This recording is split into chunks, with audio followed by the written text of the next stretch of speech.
Look, I'm all for breaking rules. I'm a revolutionary at heart. Seriously. It's like, yeah, go ahead, break the rules, but only consciously, which means you have to know them really well before you decide to break them. So if a student breaks a rule, they better be able to explain to me why they decided that it's a better decision. They make a decision to consciously break a rule. Because when you break a rule consciously, that's innovation. That's progress. That's you creating something new out of some old things. And that's beautiful. But if you are doing it because you don't know, there's no learning and there's no creativity in that. You're just doing it because you're used to doing things a certain way. It's easier, but you're not getting anywhere. Hi, I'm Roger Kastner, and welcome to the What Do You Know to Be True podcast. In these conversations, I talk with ordinary people about their extraordinary skill, their superhero power, and the meaningful impact it has on others. The goal is not to try to emulate or hack our way to a new talent. Instead, the intention is to learn more about their experience with their superhero power.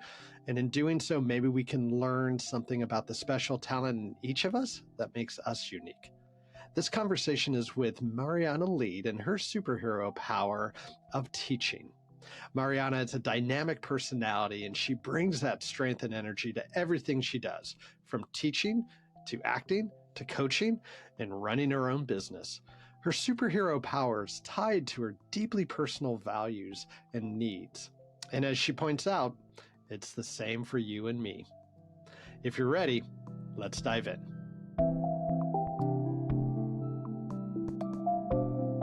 Hi, Marianna. It's great to see you. Thank you for joining me today. Thank you, Roger. I've been looking forward to this conversation because we have a passion in common, and that's helping others develop and grow through our knowledge and experiences. As an author and instructor, you have many opportunities to live into your superhero power of teaching. And I'm sure as a business owner, a coach, and an actor, you have even more opportunities to help others learn and grow. I'm looking forward to hearing why and how teaching is important to you. But first, tell us about Marianna Lead. Thank you so much for this introduction, first of all. And I have to share, I'd like to share that the best in me brings out the best in those I teach, I coach, and I mentor. And I think it's this energy that is created when I'm doing those things is what makes me want to do them more and better. So it's all about also self-improvement and growing and learning. So because I think that the best teachers are the best learners, right? I mean, we always want to be learning. We always want to be absorbing. So then we could share it, give it back. And that's the exciting process of it. Right. So I've been teaching since I was like 17 years old. I started teaching classical music, piano, because that's what I was learning back then. And then I was teaching acting techniques because that's what I was learning later. For the last 20 something years, I've been teaching coaching and mentoring people on how to coach from the perspective of mastery. And so it's all about finding the right teacher and getting that synergy that allows people to learn and grow and become amazing coaches. Is there a connection between being an actor and being a coach? What are the similarities there? Such an interesting question. I think yes. And I think that's what actually pulled me into coaching to begin with. Well, let's start with the fact that every coaching session is an improvisation. Like we don't have the scripts. We don't know, even if it's the if it's the old client, if it's someone that you already know, you still don't know exactly what mood they're going to be in, what they're going to be saying, what specifically they would like to look at in this specific coaching session. And you have to kind of be on tip of your toes, right? You have to be really ready to respond, and it's a partnership. There is the same kind of feeling of partnership exists in acting scenes and in improvisational scenes. You're kind of feeding off of each other and you're being creative together. And I think that that brings me to another point that I think coaching is an extremely creative process. There are definitely certain rules that we follow. There is a process that we follow, but there's also the part that's very creative and fluid. And the same thing in any art form, actually, specifically in acting too. So there are rudiments of acting, just like there are rudiments of coaching. And then there is this creativity that comes and can be developed once you know those rudiments. So in coaching, it's the process that we follow, the ICF core competencies, and then we become fluid in that, and we are developing our own voice. It always seems like a paradox between creativity and rules or guidelines, but I have found that actually the more stringent those rules and guidelines are, the more creative it forces people to be. Have you found that to be true as well? Yes and no. You have to be in agreement with the rudiments. If you're not in agreement, then maybe it's not the right philosophy, or maybe it's not the right industry altogether, right? You have to really synergize with the principles of whatever you are doing, right? So I think that's the important kind of differentiator. That is such a good insight. Right. As someone who might have colored outside the lines and break a rule or two, I really appreciate that distinction you just called out. Yeah, if you agree with the rudiments, then you could bring forth your creativity. But if those rules are barriers, then yeah, that makes sense that it will dampen your creativity. Yeah, and even with that, I say, look, I'm all for breaking rules. I'm a revolutionary at heart. Seriously. It's like, yeah, go ahead, break the rules, but only consciously, which means you have to know them really well before you decide to break them. So if a student breaks a rule, they better be able to explain to me why they decided that it's a better decision. They make a decision to consciously break a rule. Because when you break a rule consciously, that's innovation. That's progress. That's you creating something new out of some old things. And that's beautiful. But if you are doing it because you don't know, there's no learning and there's no creativity in that. You're just doing it because you're used to doing things certain way. It's easier, but you're not getting anywhere. What I'm hearing, what I'm taking from this is that, to be conscious about the rules and whether or not you're in alignment, and then to be conscious about the creativity that comes through. There's something about being switched on in both scenarios that I really loved, and how you teased that apart. Thank you. Well, there's an interesting thing that you're bringing up for me right now, which is a control type of thinking or consciousness, bringing it to consciousness. Because in reality, when you're creative, it's spontaneous. You can't be conscious in your creativity. It's a flow of feelings and thoughts, intuition, and it just kind of happens.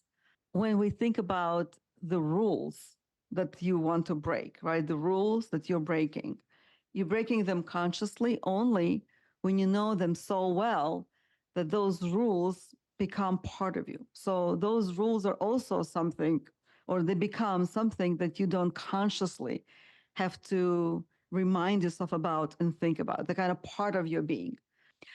If I know that in coaching, I need to ask questions mostly that are open ended. Let's start with what, right? And of course, there are exceptions, like with anything else, but I'm going to practice so much that it's just a natural thing for me. That even in my regular conversations now, most of my questions start with what, because it's a second nature. But if I want to ask a question differently, I'm not going to ask it just because, I didn't really know that the most effective way to start a question is with a what. I know that, but I'm intuitively, creatively choosing a different path. So it's not always a very conscious thing, but if you stop me and ask me, I'll be able to then, when I'm thinking back about what I did, I'll be able to bring it to my analyzation, to analyze what I actually did, and I'll be able to explain it and rationalize it. So I think it's a little bit of a backward process sometimes. or sometimes it happens simultaneously. Mm-hmm. I think there's two different levels of being, or two different levels of thinking. And you're right. I think that that deep analysis or the rumination, that gets in the way of flow.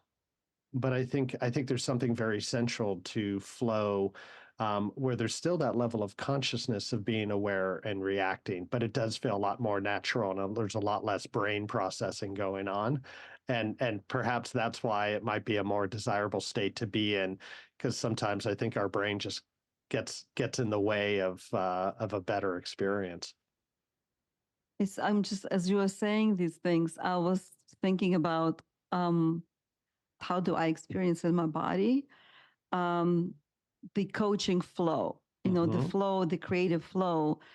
Um, when you're actually thinking, and digesting what the client just shared, and something is coming up for you, and you're thinking about how to formulate it better. And I think that there is this kind of dual reality that's happening where there is a lot of subconscious stuff that's happening, such as intuition and creativity. But then there's also this kind of a consciousness that is happening um, in a way of an observer, like as if there's an observer um, speaking to the creative part, and they're kind of doing things together. And that's the duality that I'm referring to.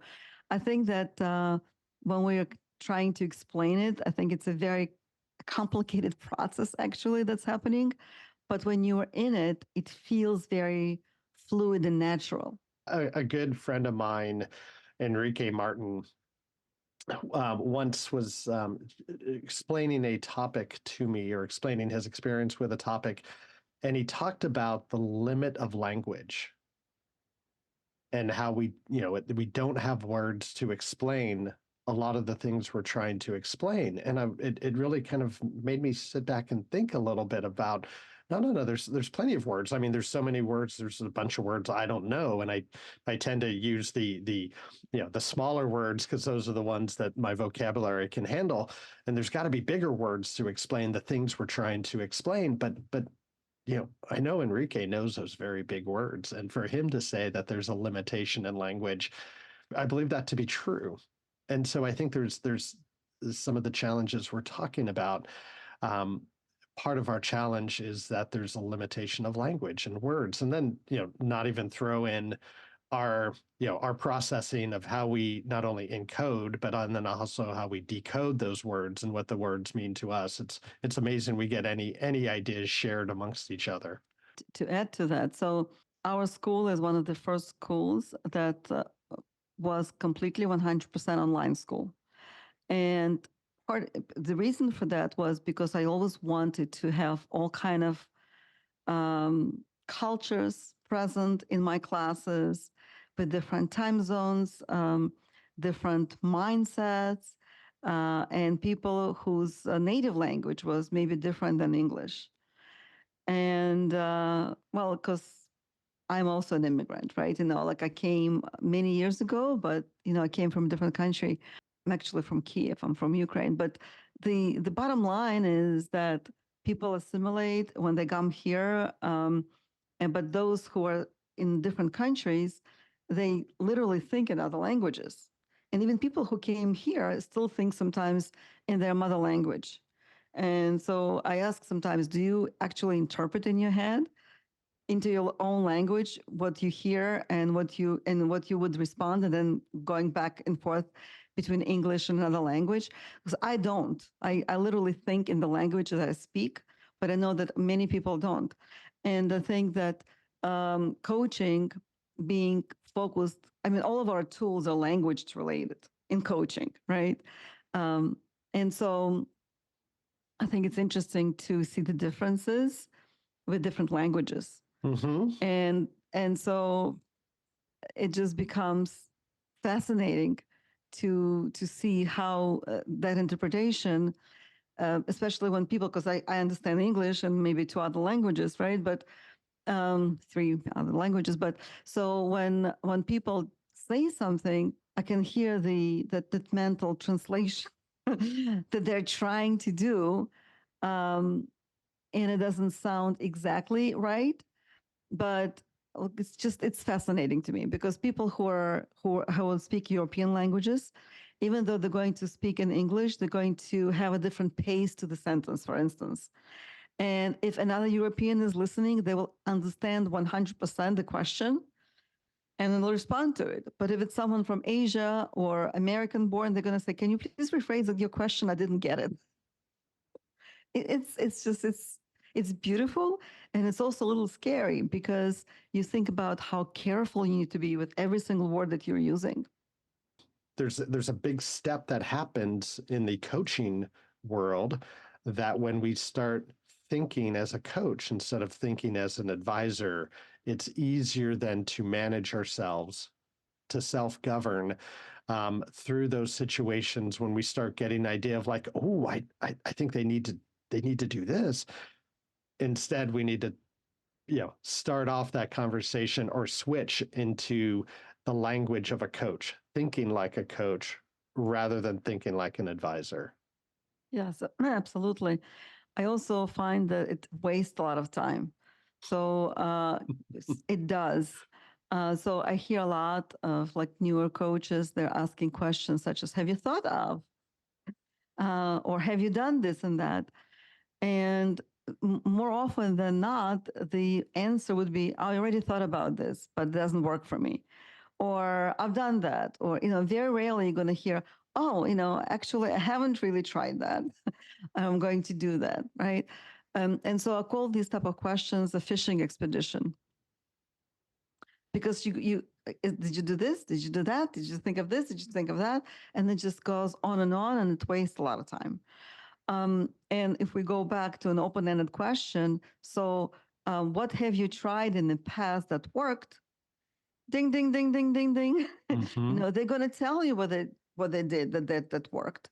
But I also have to mention something that's pretty important. I think that it's important to remember that we do provide resources.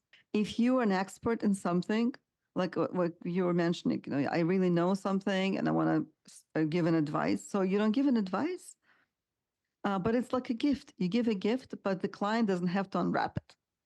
It's like, oh, I don't want it, flash it down. No attachment, right? Mm-hmm. So, yes, we can provide advice, but we definitely bring in what we know in terms of resources and our personality, right? Who you are, your background, all of you. Because your clients are not hiring you just because you completed a year of training with the best school in the world. I don't care what school it is, or even 2 years, right? They hire you for all that you bring to the table. That's a great point. And it does remind me of the International Coaching Federation, ICF's rules, and one of them, or principles, and one of them being that we treat our clients as creative, resourceful, and whole.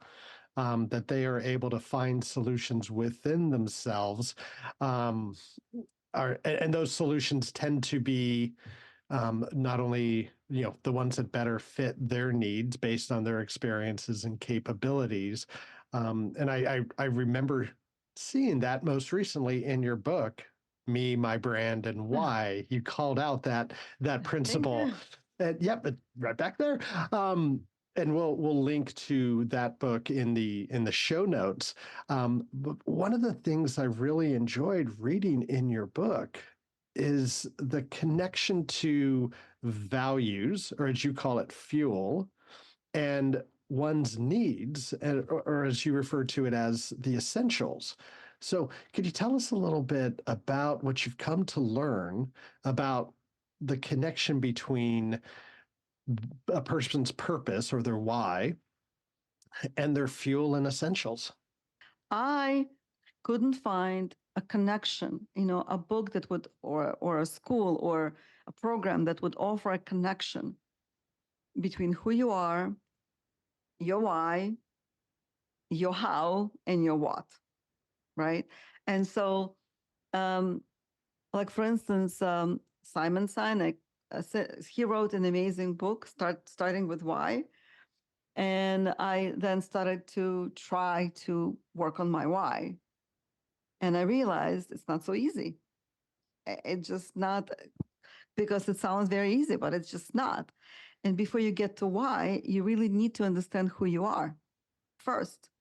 And so there are tons of books on helping you define who you are, and tons of books on personal branding, but none of them seem to connect the two. But they're like inseparable, and they need to be um, integrated within the same program. So the road to creating your why starts with who you are. And what you sell and what you do is the last step, actually. Your question, who you are, includes your fuels and your essentials. So a fuel is the value, but it's a very specific value. It's value that moves you to want to do something also that is easy for you, relatively easy for you, because if it's easy for you, it means it's your thing. It means you're meant to do it. If it's easy, if you don't struggle to do it, it means you have a talent for it. Because I may want to do other things, like, I love art. I love looking at painting, but I can't really paint for nothing. Like I just, it's no, right? So those are the fuels, and they're always joyful. It's always something that, oh, I do it well. Yeah, Marcus Buckingham in First Break All the Rules, when I read the book 20 years ago, and I found that some of the research he did at Gallup showed that only 20% of people are actually able to use their strengths in any given day, and defining strengths as something they're good at, but also something that gives them energy, something they're passionate about. And when I read that, it was heartbreaking. The idea that 80% of people are showing up to work and doing the thing they're probably good at, the thing they get recognized for and rewarded for, and that probably feels good, and probably the reason why that person had that thing at the top of their resume. But if it's not the thing that gives them energy, then it's not a true strength, and it's not something that they, if they want to live a more fulfilled life or more purposeful life, they do need to remove that thing off the resume, and they do need to focus in that area of not only the thing that they're good at, but the thing that gives them strength, that gives them energy. And then when you combine it with the thing that, creates value in the world, that's needed in the world, that's in service of other people, now I think you're on your pathway to purpose. Exactly. And you use the exact phrase, perfect phrase, gives you energy. Like, so a fuel is something that gives you energy. And an essential, we came up with that word essential to replace the word need, because there's just so many negative connotation with the word need, as like being needy, right? However, it's true though, because people who are not satisfying their needs slash essentials do show up as needy. And no one wants to be around a needy person. It's such a turn off. Yeah. Oh, Roger, please have me on your podcast. I really need it. I want it. When can I show up? Right? So you can't do that. It's just, it's bad. But it's going to happen. You're going to have that kind of show up if you don't take care of your needs slash essentials consciously. So again, it's about working with the coach, ideally, right? Because it's always quicker and quicker and easier and more effective to find what they are, to identify exactly what they are, and find positive ways to satisfy those needs, to satisfy those essentials. So, for instance, I pretty early on, not that early, but in my 20s, I realized that my essential was getting attention. But my negative way of getting attention was being late. Like I was chronically late to anything, and like everyone, it didn't matter what I was doing, who I was meeting, what it was. And of course, when you're late, everyone stops and pays attention to you. You're getting lots of attention. The attention is negative, but subconsciously you don't differentiate. So your subconscious doesn't know negative from positive. It just knows that it gets what it needs. And it needed attention. So it was getting what it wanted in its quickest way possible. So your subconscious will come up with the quickest way possible to get what you need, your essential. And when you identify what it is, that you can consciously come up with a healthy way of getting it done. So for people like me who need attention, maybe it's becoming an actress, an actor, creating your own show, becoming a speaker. So consciously thinking of ways to get attention in a healthy way. And so you asked me about the connection between fuels and essentials. If essential is not satisfied, you're just not going to have enough energy to be fluid with your fuels. You're gonna be, your mind, body, all of your energy is going to be focused on satisfying those essentials because they are necessary for you to live. It's your emotional oxygen. Let me put it that way. And fuels is like when you were like already on the boat and you have your sails up and you're moving and you're enjoying, you're in your zone, right? So that expression, being in the zone, that's it. That's what you feel when you're exercising your fuels. But so that it takes growth, right? You have to, balance essentials and fuels. I really appreciate you walking me through that. And as you were, what I have noticed in these podcast conversations I've been having, there is a very specific connection between people's superhero powers and a need that they have. And oftentimes it's an unmet need that the superhero power started off as a way of addressing that need. And then with practice, with time, with experience, it becomes a superhero power. And then it becomes really meaningful when they are using that talent in the service of others, which I think we can draw, and you kind of just did that connection between the essential that you have for attention and using that, fulfilling that as an actor, fulfilling that as a teacher, and then finding, ooh, this teaching thing, this is really cool. And then getting, it probably, with a combination of the fuel, really lit that fire. And now with your class, with the workshops, with the instruction you do in creating other coaches, now you're in service of others. It's you've kind of proven out your model, and it resonates with me because it's what I'm witnessing here on these podcasts about how these pieces connect in a really, really exciting way. You're mentioning superhero, and I'm thinking about Jungian archetypes. I'm thinking about that. And it's true. So there's a superhero and there's also a shadow. Mm. So your essentials are your shadow. That's what it is. That's how it connects. Mm. So what or who inspired you to have this superhero power of teaching? No one. Mm-hmm. I don't have any models. I really don't. And it's not because I'm not coming from the position of being a snob and saying that I don't have people that I admire. I do. For me, it was important to come something that was really personal. And I didn't know that teaching was it for many years, actually, but it was coming back and coming back and coming back. And then I just had to embrace it. And were you aware of your essential, that need for attention early on, or were the lines, the dots just connecting and you were going? The dots were connecting and I was just going, and I became really conscious of all of it. So what does it feel like when your superhero power of teaching has a positive impact on others?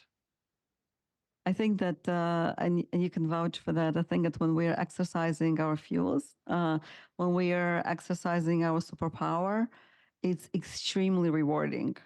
And to understand that it actually results and some value for others, for society, for the world you live in is just so rewarding, because it also gives meaning. It gives meaning to life in general and gives meaning to your life in particular. And I think that people are much more focused nowadays on bringing meaning and living through meaning. When you talk to young people nowadays, I think salary is important, but one of the first questions that they ask now is how meaningful is it going to be? How fulfilling is it going to be? To me, it's so encouraging.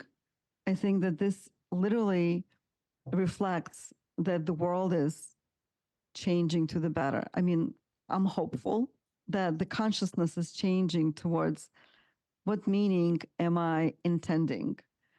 How am I expressing in a positive way what I'm here to do?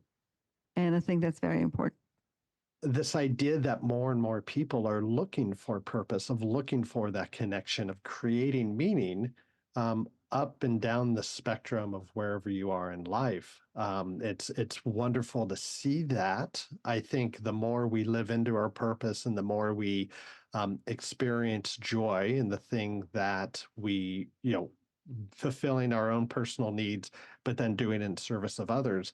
If we can do that in the context of work, we're going to leave work much more fulfilled, much happier, and we're going to bring that joy to our families and to our communities. So I think it's actually not only creating a better world with inside of us, but it's creating a better world in which we live in. At least that's the story I'm telling myself, and I'm sticking with it. I like that story. Yeah, I agree. Absolutely. Mm. So Marianna, what do you know to be true about teaching? Teaching is learning. That's true about teaching. Teaching is learning. I constantly learn from my students as they learn from me. And it's a circle. Mm, and it's an ending circle. And as the moment you stop learning and you stop teaching, and vice versa. And the moment you stop doing either of those things, we stop living. That reminds me of the very popular saying about learning of when the student is ready, the teacher will appear. And maybe the idea, I've always thought of that as there's two people, there's the learner and the teacher, but maybe they're more connected to that. Maybe as the learner, you could also be the teacher. I think that if you just sit and wait until the teacher appears, you may sit there for a very long time and nothing is going to happen. What did you believe early on about teaching that you've come to learn is not true? I thought that I knew how to teach anyone, and I was wrong because I'm very eclectic and I'm very creative. And so people who are like me, they follow along very easily. But there's also quite a large population of a very logical thinkers, people who really need and want everything organized and structured. And so I learned to do it in a structured way, in an organized way, while still keeping my creativity and flow. It goes back full circle to the teacher wanting to meet the student, like all of them, right? And wanting to be better, and get back to the drawing board and make changes. That's what it's about, right? So because I could have said, you know what?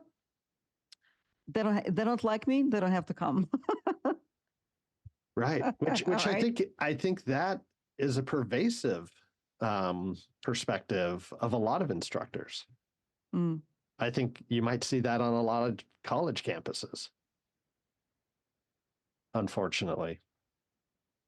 Well, those are not really teachers who have teaching as their calling, right? Those are Right. people who are working for a paycheck. Mm-hmm. Well, Marianna, are you ready for the lightning round? Yes, I am. I love the enthusiasm. So fill in the blank. Teaching is Wonderful, rewarding, meditative. Who in your life provides teaching for you? Everything and everyone. literally. So I think that, and my students specifically.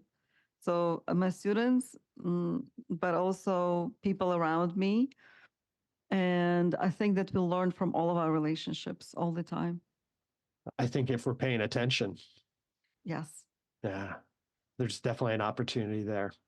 So is there a practice or routine that helps you grow, nurture, or renew your ability to perform teaching?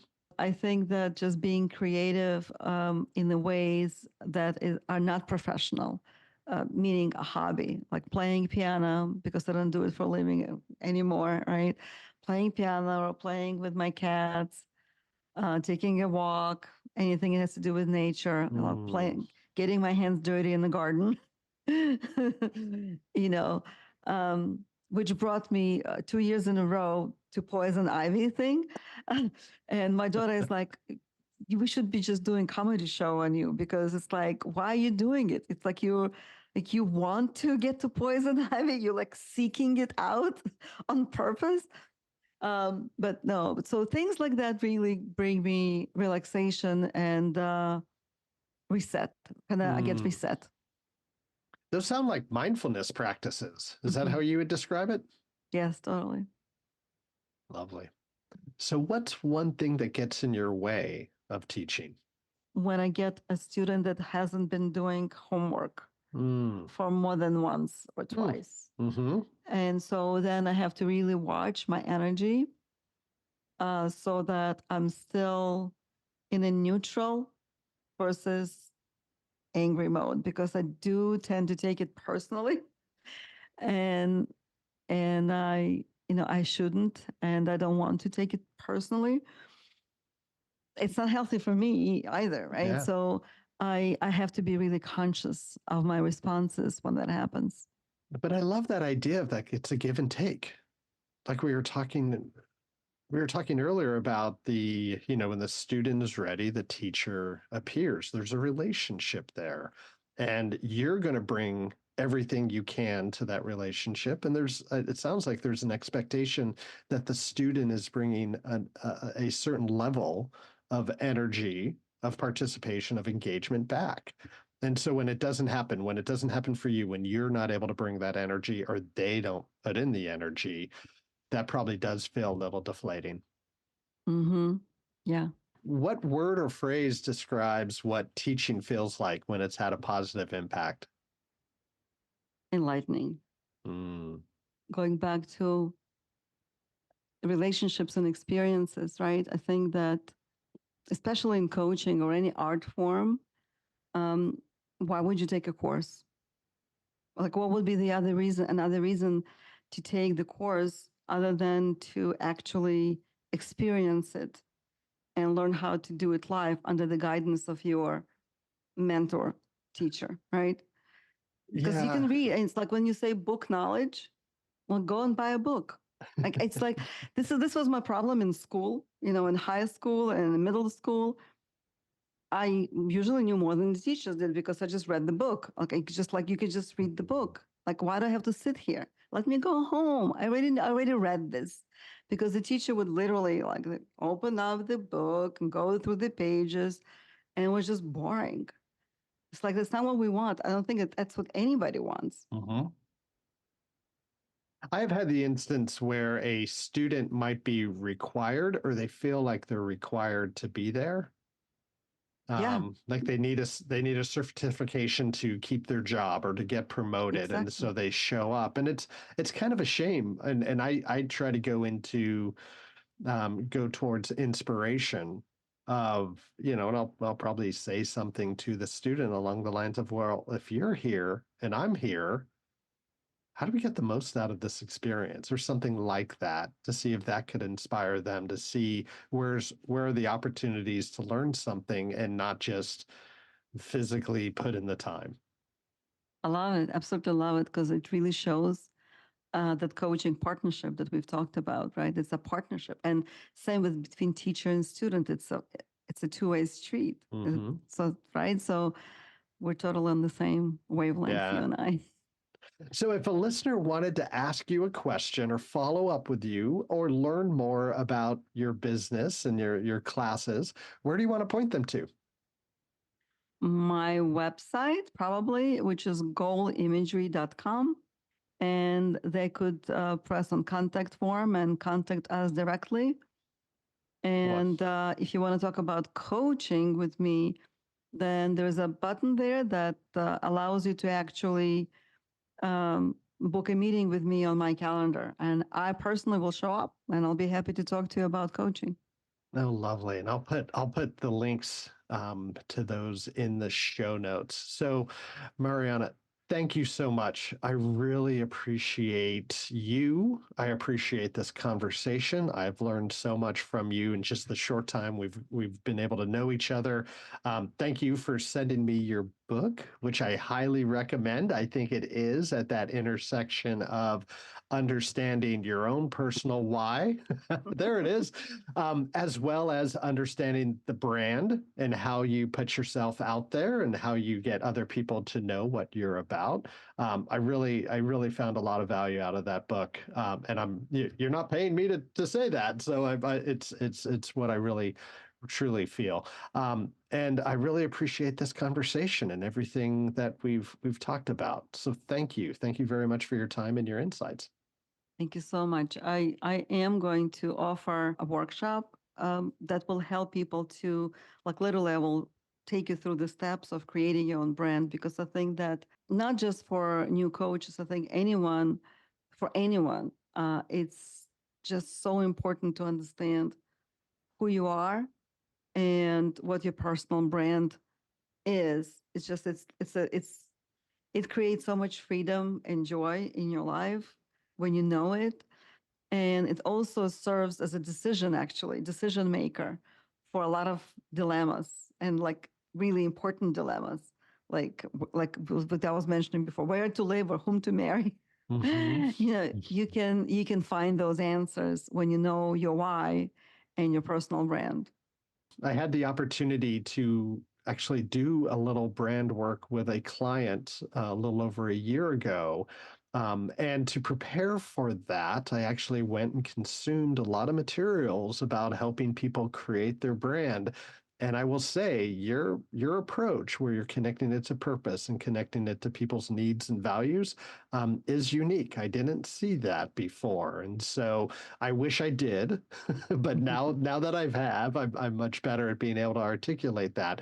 But I actually played with it myself, and I came up with my own statement. Do you want to hear it? Yes, absolutely. Oh my goodness, it's exciting. I believe I am unlocking my potential when I am working with others to unlock their potential. I love it. That's great. It's great. And it's tied to my fuel of having impact. And you in the book you break out fuel by categories, and so there's impact, and the word in there that really resonated with me is spark, and I think that's creativity, innovation, energy, but then also freedom. And the word under the freedom category was liberate. And I think it goes back, I was telling the story earlier about Marcus Buckingham, and that 20% of people, there's 20% of people out there that get to experience their strengths every day, meaning 80% don't, meaning that there's a lot of people that are like sort of tied in a situation that's not giving them energy, that maybe makes them feel stuck. And to me, I want, helping people unlock their potential feels like liberating them from that experience. And then my essentials, my needs, is to be acknowledged. And I've talked about that in terms of with my clients. Like, the thing I am looking for is at the end of the engagement for them to say thank you for the contribution I made. Now I'm getting paid for the work. I'm seeing the impact.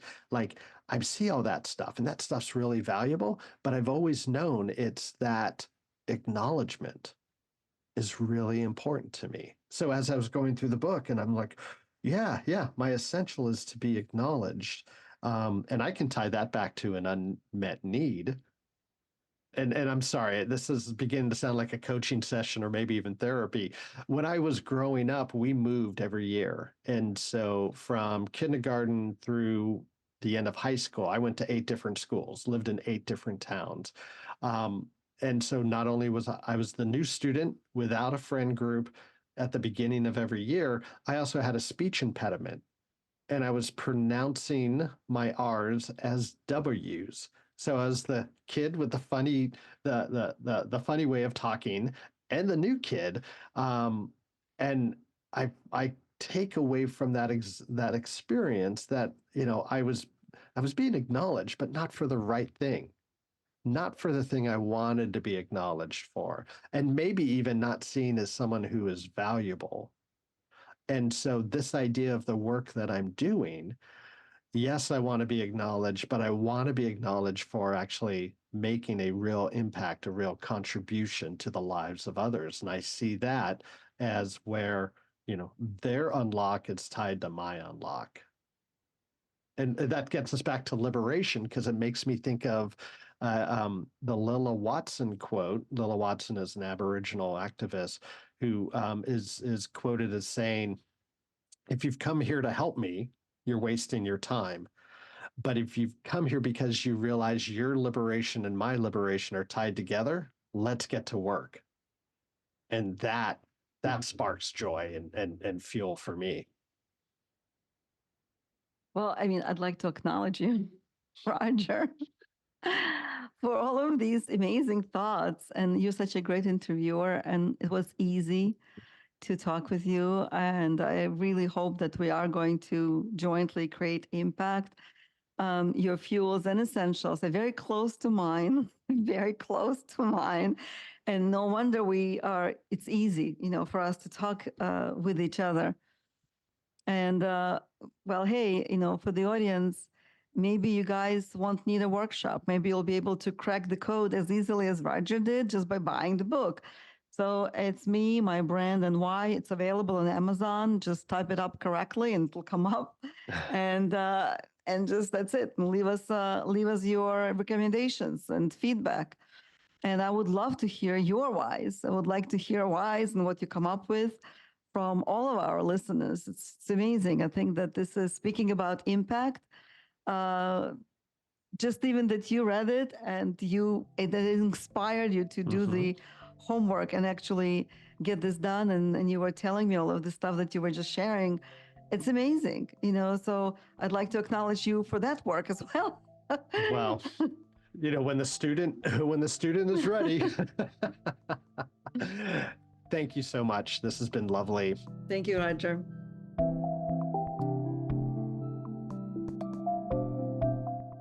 Thank you, Marianna. This was a very enriching conversation for me, and one that I learned more about my relationship with my values, my needs, and my purpose. The question I'm asking myself after this conversation is, besides my superhero power, where else are my core values and needs showing up, and are they getting met there? What Do You Know to Be True is a Three Blue Pens production. I'm your host, Roger Kastner. We are recording on the ancestral lands of the Duwamish and Suquamish people. To discover the ancestral lands of the indigenous people whose land you may be on, go to native-lands.ca. Okay, goodbye, my friends. How do you normally handle technology challenges? I don't. I laugh at everything. I'm not going to mention how old I am now. So 10 years? Yeah, right. So you right on target. I know. I'm good at that. You're so good at that. I just want to have a little bit more hours in a day. Well, have you tried not sleeping as much?